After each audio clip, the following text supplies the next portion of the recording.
بسم الله الرحمن الرحيم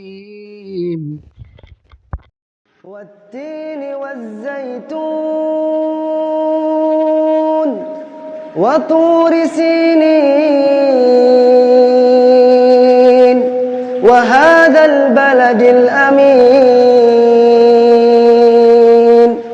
لقد خلقنا الإنسان في أحسن تقويم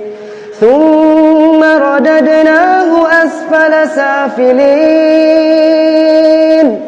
إلا الذين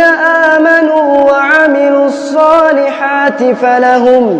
فلهم أجر غير ممنون